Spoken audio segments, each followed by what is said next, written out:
we got going on here. This is a Lista cabinet. Basically, I bought this at an auction. It was full of mystery contents, but the downside was it was locked, and so I had to do surgery on this box to get it open. I called Lista. They gave me some instructions on how to get around the locking mechanism. Turns out this cabinet was one of their older models, I believe, and so the directions they gave me didn't work. So bottom line is, when we loaded this on the truck at the other end where we picked this up, it didn't fit in our trailer, so I had to basically lay it down on this back, on this pallet right here.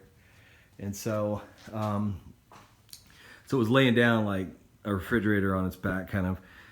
And anyway, the guy, we had to, with the forklift, just kind of like lean it over, and then let it drop on top of the pallet, and then he picked it up and stuck it inside the trailer. And so I pushed it out of the trailer to the best of my ability. We had to use the engine hoist right here. And basically what I did was I threaded it under the end of the pallet and then just lifted the weight off of one end, and then I pushed on the other end. It was very difficult, but we got it finally to plop out here on this garage floor so we could take the trailer back. So I spent the last 24 hours, the way I wound up getting to it is you can kind of see, but I cut a hole down here in the bottom of the box and then peeled that sheet metal back. And so basically what that did was allowed me to get access to this mechanism. Each one of these drawers has a little clicker on it right here.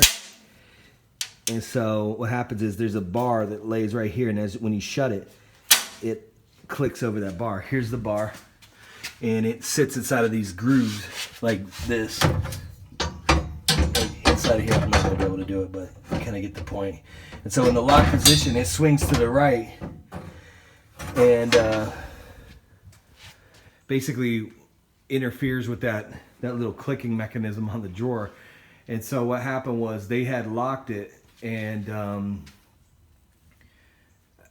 bottom line was the thing was locked shut.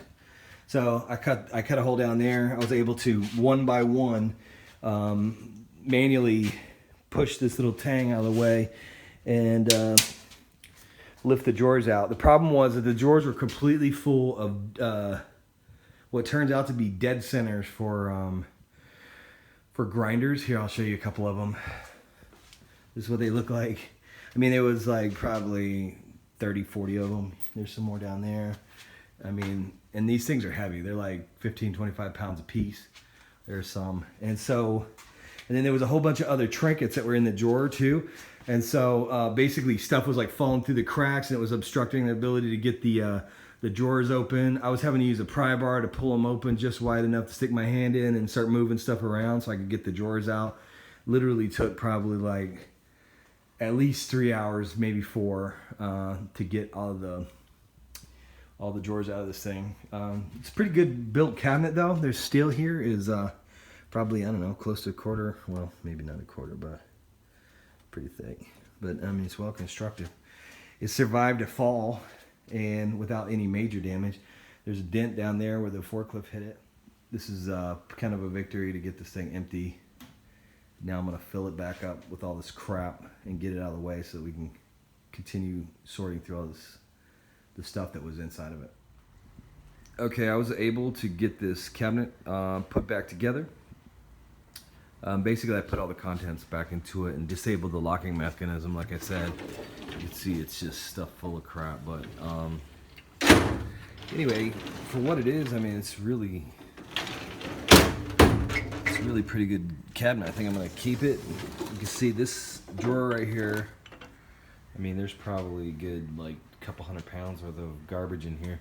The drawers still extend out fully, like fully beyond the periphery of the toolbox, and it slides really easily. No binding or anything, and so I'm actually pretty happy with it. I'm gonna call the company. You take this lock out here, and they have a number that's on the side of it, and so you can request new keys or just buy a new lock set. So I might do that. Anyway, it's kind of an adventure we had over the weekend. It was definitely. Took quite a bit of effort to get into this thing, but I think what I'm going to do next is I have some paint left over from when I did that Bridgeport paint job here. So I'm going to use that. I think I'm going to paint most of the stuff in my garage that color. That'll be another video, but anyway, just thought I would share that, and go ahead and hit like and subscribe if you enjoy this video. Thanks for watching.